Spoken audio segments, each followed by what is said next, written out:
அமெரிக்க தளங்கள் மீது ஈரான் ஏவுகணை தாக்குதல். குர்பானிக்கு விற்கப்பட்ட டொனால்ட் டிரம்ப். களுத்துறை தெற்கு வெட்டுமகடி பகுதியில் துப்பாக்கிச்சூடு, ஒருவர் உயிரிழப்பு. அரசாங்கத்தின் முக்கிய பதவியில் ஏற்படவுள்ள மாற்றம் தடை குறைப்பு ஏற்புடையதல்ல, ராணுவம் வலுப்பெற வேண்டும். சரத் பொன்சேகா வலியுறுத்தல். மஹிந்தவின் மகனுக்கு விதிக்கப்பட்ட தடை விடுக்கப்பட்டுள்ள கோரிக்கை. ஐக்கிய அரபு ராச்சியத்திலிருந்து 7 இலங்கையர்கள் நாடு கடத்தல். மட்டக்களப்பில் கோர விபத்து. ஈரானிய ராணுவ முகாம் மீது அமெரிக்கா மீண்டும் தாக்குதல். அமெரிக்க தளங்கள் மீது ஈரான் ஏவுகணை தாக்குதல். குவைத்திலும் வான்பரப்புக்கு அச்சுறுத்தல். பண்டார் அப்பாஸ் பகுதிக்கு அருகில் அமெரிக்கா நடத்தியதாக கூறப்படும் தாக்குதல்களுக்கு பழிவாங்கும் முகமாக அமெரிக்க வானூர்தி தளம் ஒன்றை இலக்கு வைத்து தாம் தாக்குதல் நடத்தியுள்ளதாக ஈரானின் இஸ்லாமிய புரட்சிகர காவல்படை தெரிவித்துள்ளது. தாக்குதல் நடத்தப்பட்ட துல்லியமான இடத்தை ஈரான் வெளிப்படுத்தாத போதிலும் இன்று அதிகாலை வேளையில் ஏவுகணைகள் மற்றும்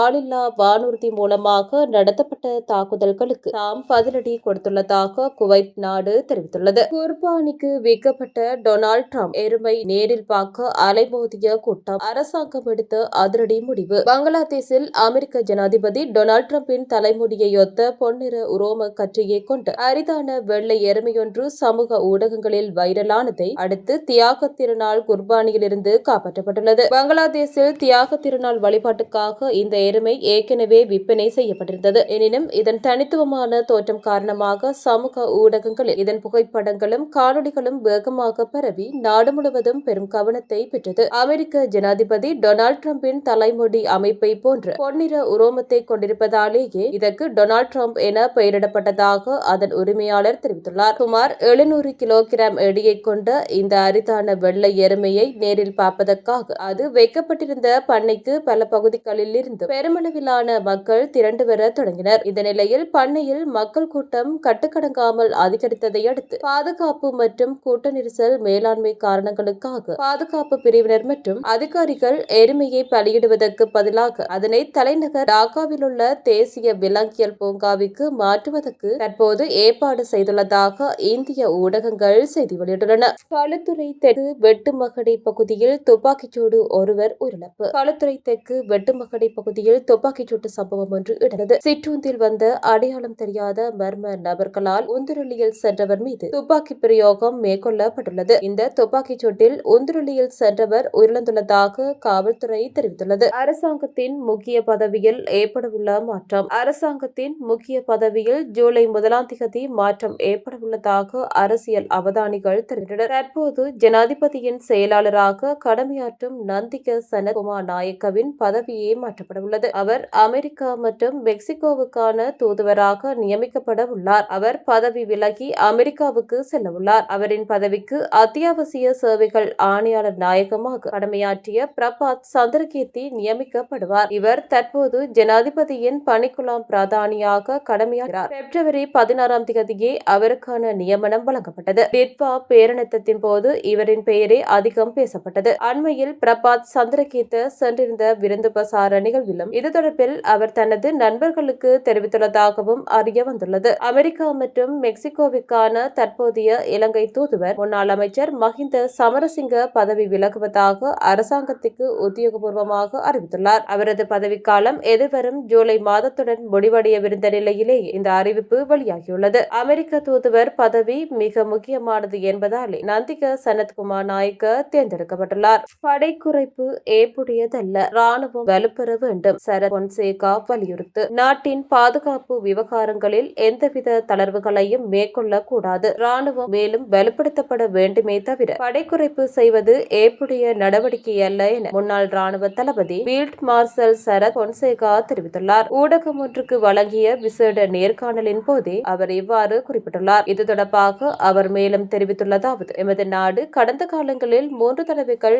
ஆயுத கிளர்ச்சிகளை சந்தித்த ஒரு நாடாகும். அதேபோன்று எதிர்காலத்தில் வெளியக அழுத்தங்களும் அச்சுறுத்தல்களும் கூட நமக்கு வரக்கூடும். எனவே தேசிய பாதுகாப்பு என்ற விடயத்தில் எந்த காரணம் கொண்டும் தளர்வு போக்கை கடைபிடிக்க கூடாது. முப்படைகளும் எப்போதும் பலமாக இருக்க வேண்டும். குறிப்பாக புலனாய்வு அமைப்புகள் மிகவும் வலுவான கட்டமைப்புடன் இயங்க வேண்டும். நாம் முள்ளிவாய்க்கால் போரை முடிவுக்கு கொண்டு வந்த போது மிகவும் பலம் பொருந்திய ராணுவ கட்டமைப்பு நம்மிடம் இருந்தது. ஆனால் தற்போதைய நிலையில் அதில் 20% மாணவர்கள் எஞ்சியிருக்க கூடும். ஏனையோர் அனைவரும் ஓய்வு பெற்றிருக்கலாம். ஒரு போர் ஏற்பட்ட பிறகு அவசரமாக கட்டியெழுப்பப்பட வேண்டியதென்றல்ல ராணுவ கட்டமைப்பு. நாட்டில் போர் சூழல் நிலவினாலும் இல்லாவிட்டாலும் நாட்டின் பாதுகாப்பை கருத்தில் கொண்டு ராணுவம் எப்போதும் பலமாகவே பணப்பட வேண்டும். நான் ராணுவ தளபதி பதவியில் இருந்து விலகும் போது நம்மிடம் 2 லட்சம் ராணுவத்தினர் இருந்தனர். ஆனால் அந்த எண்ணிக்கை தற்போது பெருமளவில் குறைவடைந்துள்ளதுடன் தற்போதைய அரசு தரப்பில் படை குறைப்பு பற்றியும் பேசப்பட்டு வருகின்றது. இது எந்த வகையிலும் ஏற்புடைய விடயமல்ல. முப்படைகளும் தத்தமது பலத்தை தக்க வைத்திருக்க வேண்டும். உலக வரைபடத்தில் சிங்கப்பூர் மிக சிறிய நாடாக இருந்த போதிலும் தங்களது நாட்டின் வருடாந்த வரவு செலவு திட்டத்தில் பாதுகாப்புத்துறைக்கே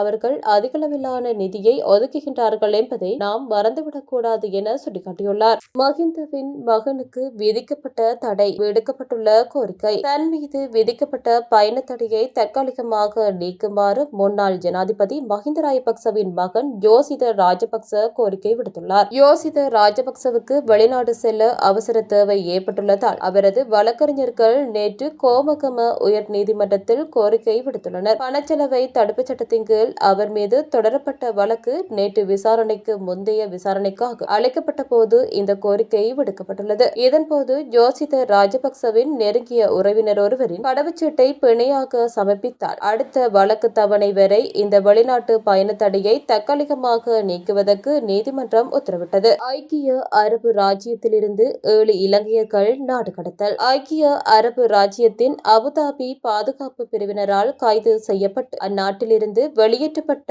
7 இலங்கை இளைஞர்கள் நேற்றிரவு கட்டுநாயக்க விமான நிலையத்தை வந்தடைந்துள்ளனர். மத்திய கிழக்கு பிராந்தியத்தில் நிலவும் போர்ச்சூழல் தொடர்பான ட்ரோன் மற்றும் ஏவுகணை தாக்குதல்களின் புகைப்படங்கள் மற்றும் காணொலிகளை தம் வசம் வைத்திருந்ததுடன் அவை தொடர்பான சமூக ஊடக பதிவுகளுக்கு லைக் செய்தமை மற்றும் கருத்துக்களை பதிவிட்டமைக்காக இவர்கள் அபுதாபி பாதுகாப்பு பிரிவினரால் கைது செய்யப்பட்டிருந்தனர். அம்பலாங்கொட, மாரபன, பொரளை, பண்டாரகம, பொலனறுவை மற்றும் வத்தலை ஆகிய பகுதிகளை சேர்ந்த 23 முதல் 33 வயதுக்கு இடைப்பட்ட இளைஞர்கள் இவ்வாறு நாடு கடத்தப்பட்டுள்ளனர். கட்டுநாயக்க விமான நிலையத்துக்கு வந்தடைந்தவுடன் விமான நிலைய குற்றப்புலனாய்வு திணைக்கள அதிகாரிகள், அரச புலனாய்வு பிரிவினர் மற்றும் போலீஸ் போதைப்பொருள் தடுப்பு பிரிவினர் இணைந்து இவர்களிடம் விரிவான விசாரணைகளை ஆரம்பித்துள்ளதாக தெரிவிக்கப்படுகிறது. மட்டக்களப்பில் கோர விபத்து, இளைஞன் பலி. மட்டக்களப்பு புதூரில் உள்ள இலங்கை விமானப்படை முகாமுக்கு முன்னால் உள்ள வீதியில் மோட்டார் சைக்கிள் ஒன்று கட்டுப்பாட்டை இழந்து வாவியில் வீழ்ந்ததில் இளைஞர் ஒருவர் உயிரிழந்துள்ளார். இச்சம்பவம் நேற்று மாலை இடம்பெற்றுள்ளதாக மட்டக்களப்பு தலைமையக போலீசார் தெரிவித்தனர். மட்டக்களப்பு திருப்பெருந்துறை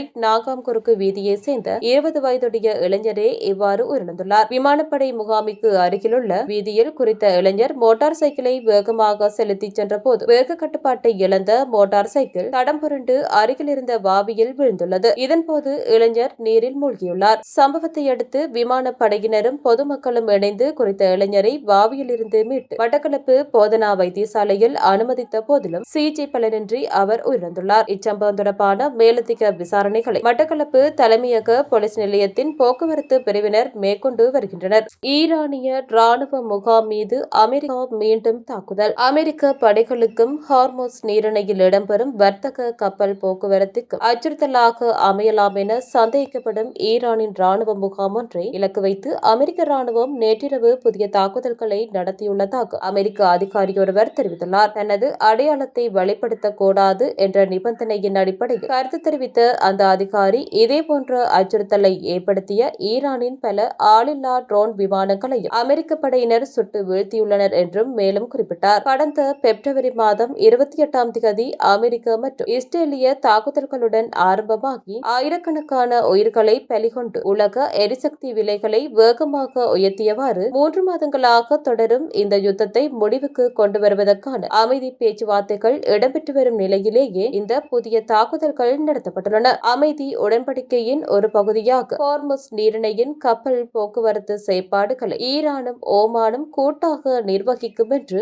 ஈரானிய அரச ஊடகங்கள் வெளியிட்ட செய்தியை அமெரிக்க ஜனாதிபதி டொனால்ட் ட்ரம்ப் புதன்கிழமை அதிகாலையில் நிராகரித்தார். அந்த கடல் வழித்தடம் எப்போதும் திறந்தே இருக்கும் என்று ஜனாதிபதி ட்ரம்ப் வலியுறுத்தினார். இரு நாடுகளுக்கும் இடையே நிலவும் பலவீனமான போர் நிறுத்த ஒப்பந்தத்தை மீறி அமெரிக்கா செயற்படுவதாக ஈரான் குற்றம் சுமத்தும் பின்னணியில் கடந்த திங்கட்கிழமையும் அமெரிக்கா ஈரானுக்கு எதிராக தற்காப்பு தாக்குதல்களை நடத்தியிருந்தது.